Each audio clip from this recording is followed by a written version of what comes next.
Sería muy ignorante en negar el valor arquitectónico de Notre Dame, un valor que llegó a estar en un grave peligro durante su incendio. Pero si hablamos de su valor cultural, el asunto se tuerce. Notre Dame no es más que una ruina de una cultura en plena retirada. Vale preguntar, ¿cuándo se volverá a coronar un rey entre sus muros? ¿Cuándo volverá a tener el peso político que pudo tener en plena Edad Media? Probablemente nunca más. Probablemente su mayor grandeza actual sea la de ser una gigantesca pieza de museo que muestra una simulación de lo que fue y ya no es en el mundo. Todo este ejercicio es similar a tomar unas oficinas de trámites vehiculares, preservarlas a una época futura sin autos, donde luego se incendia y se llora por la pérdida cultural, cuando tal edificio es solo una ruina de algo que ya no es, una ruina que se cuida y se expone como una muestra de un orden que ya solo existe como una mera simulación. ¿Acaso el hecho de que se sigan guardando esa oficina de trámites vehiculares hace que siga teniendo importancia, hace que siga teniendo peso, hace que todo el mundo vehicular siga vivo? No. Occidente en general es una gran exposición de museo que exhibe apenas simulaciones y objetos sueltos de lo que fue. La última gran empresa de Occidente, esa en la que se ha jugado todo, y parece que ha perdido, ha sido una obra más grande y más ambiciosa que las pirámides de Giza, el Coloso de Rodas o la Gran Muralla China. Esta última empresa de Occidente ha sido la creación del hombre nuevo, o para las nuevas sensibilidades, el humano nuevo. El intento por crear un ser más fuerte, más civilizado, un ser superior al pasado y al presente, un humano trascendente, uno que ocupe aquella silla que ya no ocupa Dios. Todo esto ha resultado en un occidental quebrado dentro de su propia identidad y su propia civilización, un ser que reza a un pasado tan incierto como su futuro, uno que tiene fuerza para luchar, pero no sentido o congruencia para hacerlo. Hace más de un siglo se anunció que la decadencia no era algo por venir, sino el estado general e inevitable de la civilización actual. Sin embargo, se usa toda esta idea de la decadencia como una forma de instigar el miedo y el extremismo, culpando a conspiraciones, grupos políticos y hasta tecnologías. Todo esto, irónicamente, normalmente para favorecer alguna ideología o grupo político. ¿Cómo ha decaído Occidente? ¿Qué es lo que ha detonado sus cimientos? Las razones de su decadencia se extienden por casi 2000 años de historia. No es algo reciente ni algo nuevo. No, las razones de su inevitable decadencia están por todos lados. Son pero tan grandes y presentes que es muy difícil verlas por su increíble obviedad. Así pues, vayamos a donde comenzó la historia de la decadencia del presente.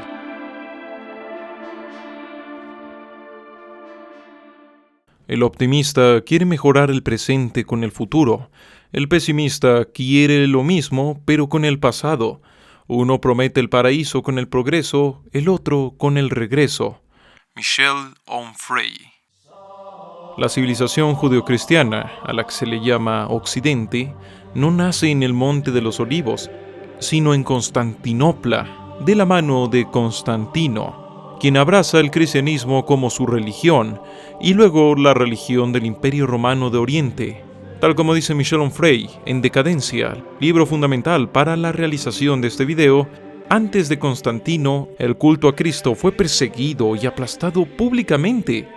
Ya cuando el imperio toma la cruz por símbolo, no se basa tanto en Jesús, sino en San Pablo, quien le da un giro conquistador y ascético al cristianismo, uno que reprime y castiga los goces de la vida en pos de lo que luego Nietzsche llamará una adoración a la muerte, donde la vida debe de ser un calvario, debe de ser sufrimiento y una renunciación a todos los placeres de la carne, pues al fin y al cabo, esta solo es un trámite para eso que viene después de la muerte, el paraíso. Ya con la espada en la mano, el cristianismo se expande a la vez que se construye a sí mismo, aplastando, censurando y luego aniquilando no solo a los no creyentes, sino también a aquellos que se atreven a no creer del modo específico en el que manda la Iglesia, que por ese entonces es indivisible del poder del gobierno. Con esto se crea legitimidad para esta civilización que se fundamentará por siglos en que su poder ha sido dado por el único Dios, que los miserables y los pobres no han de caer en el descontento. Después de todo, al final les espera el cielo tras la penuria. Es el éxtasis del poder, que ahora puede crear su propia realidad, desde un Cristo rubio a una justificación para la guerra, la pobreza y la dominación por parte de una nobleza. Esta legitimidad es necesaria para el poder, pues si nadie cree, no en el poderoso, sino en la fuente del poder de todos los poderosos, no puede haber civilizaciones, y esto va a ser un punto clave que vamos a estar viendo más adelante. Y así, a lo largo de los siglos, gracias al judio-cristianismo y sus necesidades, se sepultan cientos de ideas y pensadores, mientras otros como Platón y Aristóteles se mantienen, dada la utilidad y armonía de sus ideas sobre un mundo donde lo que importa es la esencia y la idea antes que el objeto. Gracias a esto, Occidente peleará más por abstractos como la fe o la gracia que por las cuestiones prácticas. Y claro, podrá justificar todo tipo de ideas y de actos a través de la simple argumentación, como por ejemplo las cruzadas, el acto de hacer la guerra justa, la guerra en nombre de un credo de paz y de amor. El mundo del occidental será uno donde importa el concepto y la idea sobre lo práctico y lo real.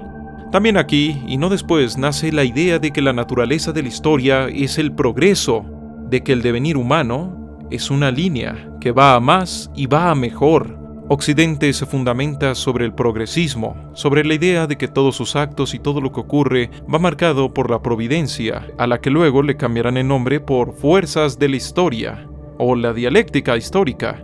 Sin embargo, aún en la Edad Media, ya se denuncia la decadencia, no solo con las primeras peleas entre reyes, papas y antipapas, sino también en el despilfarro y hedonismo en el que viven varios jerarcas religiosos. Durante su máximo éxtasis, en Occidente los monarcas son elegidos por Dios. La Iglesia es el nexo máximo con ese Dios, que al final de cuentas representa la legitimidad total del poder, representa la base misma de esta civilización. Y el ser humano es apenas un escombro flotando en el océano de la voluntad divina y monárquica. Todo puede ser ley en tanto se puede retorcer lo suficiente la interpretación de aquellos evangelios que sí han sido aceptados. Tal como expresa Michel Onfray, toda civilización es una ficción, y no es hasta que se termina tal civilización que las gentes se dan cuenta de que todo era simplemente eso, ficción. El Renacimiento da el primer golpe. Gracias a gente como Niccolò Niccoli, Petrarca y Lepoge, la gente redescubre que hubo una civilización antes de ellos, donde la bravura, la gloria personal y mucho más guiaba a las gentes en todo tipo de empresas. El redescubrimiento de Epicuro y Lucrecio enseña que el placer no es un pecado, que no es necesario ni adecuado despreciar el mundo material por el espiritual, o por el de las ideas del platonismo que el cristianismo adoptó para sus fines. En este punto ya hay ideas que le muestran al ser humano que él puede ser el centro de su vida y que su experiencia personal es importante. Esta ensoñación y adoración al pasado seguirá reapareciendo vez tras vez como un intento de ofrecer una supuesta salvación de la decadencia de Occidente. El siguiente golpe viene de afuera, pues cuando el Nuevo Mundo se da a conocer, la semilla de que el judio-cristianismo no es tan universal como cree o como decía ser, ya no puede borrarse. Aún así, a pesar de este golpe, la religión sigue siendo fundamental para eso de ir a civilizar por la fuerza. El golpe siguiente viene de la misma iglesia. Un tal Lutero y un tal Calvino deniegan la legitimidad de la iglesia como único nexo a Dios y por tanto al poder definitivo de Occidente. No solo dan paso a que el humano pueda ser más individual, al no necesitar organizaciones para ser cristiano, sino que también sitúa al poder del monarca sobre su pueblo como un tema mundano del cual no debe de ocuparse la religión. Un poder monárquico que tras esto no durará mucho en tambalearse, al ya no poder recurrir al poder de Dios para justificar su existencia. La trampa en toda esta explicación sería caer en la idea de que se está hablando de un progreso, de que todo esto que está ocurriendo es para el desarrollo de algo bueno, como catástrofes necesarias para la llegada de un paraíso. en vez de poder pensar que estamos hablando y viendo la lenta decadencia de un algo. Los últimos golpes se dan casi a la vez, 2 golpes que inician el final de Occidente como cultura y civilización, para dejarla solo en una maltrecha civilización. Cuando el hombre no siente su propia vida, tampoco siente la vida ajena. Oswald Spengler, La decadencia de Occidente, 1918. Cuando empieza la Ilustración, esta enseña a los humanos a conseguir la razón y el conocimiento, para así conquistar el cosmos reclamado por la oscuridad de la ignorancia. La Revolución Francesa, por su lado, expresa que el poder ya no pertenece al viejo orden, sino a un nuevo orden, que desea poner al ser humano en el centro de la realidad. Pero no a cualquier humano, no, sino al nuevo hombre, uno que esté libre de todas las asperezas y decadencia del viejo orden. Un ser duro, fuerte, inteligente, austero y trabajador. Uno que en realidad es antiguo, una reinterpretación de la imagen del espartano. Una que habrá de servir a aquella organización religiosa que tiene por centro al ser humano, el Estado. Estas ideas vienen de Rousseau, quien plantea el inicio de esta faraónica obra. Al hombre hay que obligarlo a ser libre y a ser mejor. Hay que borrar de tajo lo que el orden supuestamente malo, lo que el orden viejo le impuso. Así la Revolución Francesa será un éxtasis de exterminación. Se borrarán poblaciones y la descristianización se practicará a la fuerza. Creyendo que se liberaban del viejo orden, solo lo reinterpretan en abstractos como la libertad, a la que también alzan como una pseudodivinidad, una fuente de legitimidad que nunca llega a concretarse, por lo cual es frágil.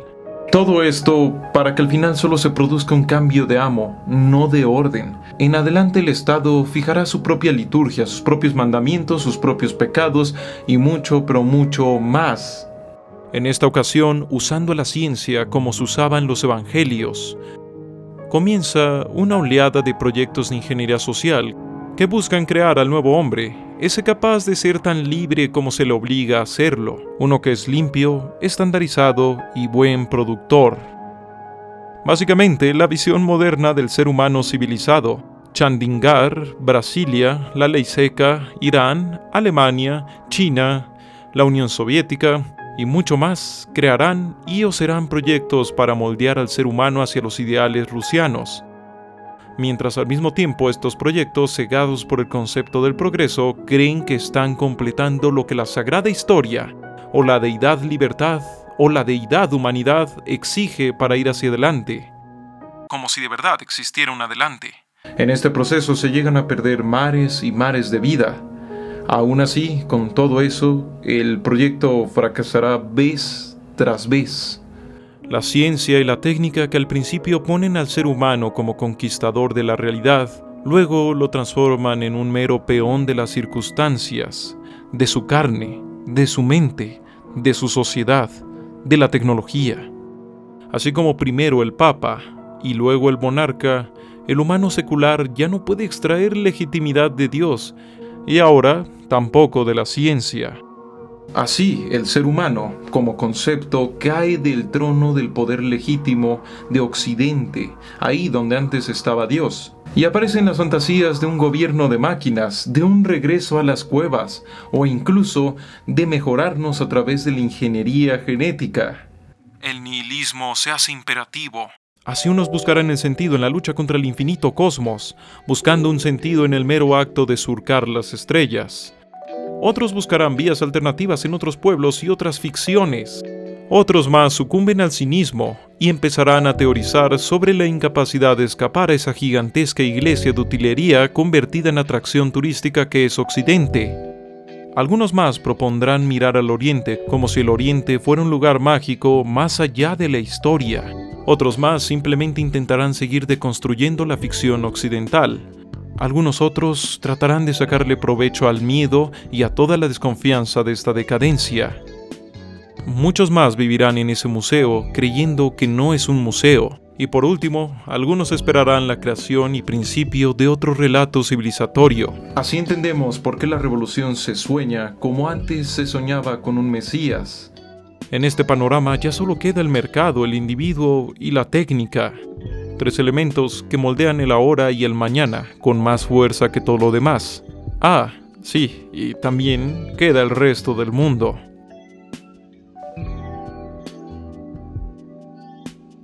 No se sabe qué sigue tras Occidente, aunque hay muchas teorías e ideas. Lo que se sabe es que regresar a él por la fuerza no va a hacer que sus contradicciones desaparezcan, por lo que aún regresando a un punto de él, tarde o temprano tambalearía. Por no decir que surgiría una pregunta más densa e importante si es que esto se pudiera. ¿A qué Occidente hay que regresar? ¿Cuál es el periodo más occidental de todo Occidente? Lo que hoy parece ultraconservador, hace un siglo o dos, era una total transgresión. ¿Qué esperamos a futuro? ¿Oriente y Medio Oriente imponiéndose? Puede ser, pero no hay que quitarle su aspecto histórico también. No hay que olvidar que en este exacto momento el mercado y la técnica están haciendo sus delicias con estas dos civilizaciones. No por nada, Bin Laden tenía videojuegos y contenido para adultos en su computadora personal. Y en su casa se veía Dragon Ball. Tampoco por nada ciertos extremistas musulmanes usan métodos de Hollywood para su propaganda. Obviamente tampoco se puede ignorar lo mucho que el mercado y sus lógicas han permeado en China. Y al mismo tiempo el transhumanismo le da nuevas esperanzas al proyecto del hombre nuevo, mientras a su vez enmudece de preocupación al resto de la humanidad. El mercado, a su vez, ya se ha hecho con un poder para definir la cultura de miles de millones. Y al mismo tiempo estamos en un punto soberbio y parece ser ascendente del gobierno algorítmico y superinformatizado. Y no olvidemos, el mundo está conectado. Ningún fenómeno está realmente aislado. Eso incluye, claramente, la caída de una civilización. Creo que se puede decir que estamos en un interludio entre un sistema que se va y otro por venir. Es el miedo al infinito, saber que estamos limitados históricamente y físicamente, por lo que cualquier empresa civilizatoria se enfrenta a una complejidad tan demencial que ya no confiamos ni en que tengamos capacidad para entenderla. Parte de Occidente se ha dado cuenta de que Occidente es una ficción. Esa es la única seguridad que ofrece Occidente, la incertidumbre. Bien, eso ha sido todo por el momento. Hay que hacer algunas aclaraciones. Primero que nada, este video no se posiciona de ningún lado. Su principal punto es divulgar, informar. Segundo, antes de hablar de Occidente y desacralizarlo y entronarlo, es adecuado estudiar su historia, sus conceptos y sus contradicciones. Tercero, no estoy dándole cabida a conspiraciones y otras tantas cosas más. Me estoy situando y centrando solo en hablar de lo que va al título del video. Sobre la gran mayoría de las ideas que he estado mencionando en este video, hay un estudio y una exposición clara de cómo van avanzando hacia lo que hoy le ha pasado a Occidente. De esto se carga muy bien Michel Onfray en este libro ya mencionado, Decadencia, libro que recomiendo para profundizar en el tema. Otra aclaración, me adelanto al infantilismo que muchos van a estar diciendo de por qué yo no doy soluciones o algo por el estilo. Prácticamente estamos hablando de que el problema empezó hace más de un siglo y se quiere que de la nada yo me invente una opinión mágica que lo solucione todo, es harto ridículo. Así que hay que tratar de evadir ese pensamiento infantil de que nadie nos puede contar un problema si no nos cuenta su solución también. Si te ha gustado este video, comentarlo, compartirlo, darle manita arriba y recomendar mi trabajo, de verdad sería de gran ayuda. Sin más por el momento, se despide César Hernández, también conocido como Esquizofrenia Natural.